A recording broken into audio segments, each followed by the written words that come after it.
упорство и сила духа. Вот основные критерии на пути к успеху в художественной гимнастике. Заслуженный мастер спорта Ирина Чащина проводит для юных гимнасток Северной Осетии ценный урок. Показательные упражнения спортсменки смогут применять при подготовке к соревнованиям. Во дворце спорта «Манеж» многолюдно. Увидеть своего кумира собрались воспитанницы школ по художественной гимнастике Владикавказа, Моздока, Алагира и пригородного района.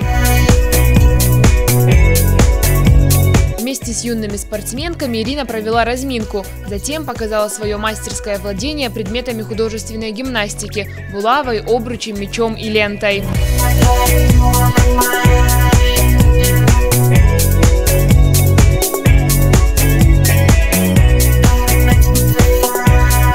Гимнастка уже закончила свою спортивную карьеру, однако по-прежнему находится в отличной форме. За изящными движениями и сложными трюками дети следили, затаив дыхание.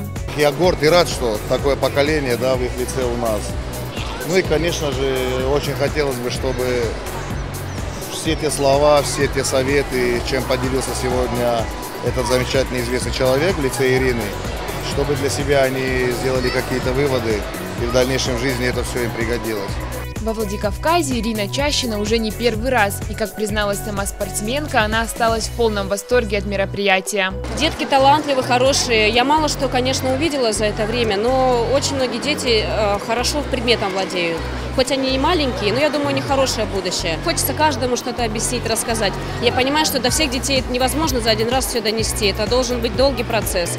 Но я чему-то у них поучилась, потому что сейчас новая гимнастика, сейчас другие правила. Мне интересно, что они делают, им интересно, что мы делали. Мастер-класс знаменитой гимнастки произвел большое впечатление как на воспитанниц детских спортивных школ, так и на всех зрителей. Ирина Дзабаева, Елена Гаглоева, Ацамас Кочиев, Осетия ТВ.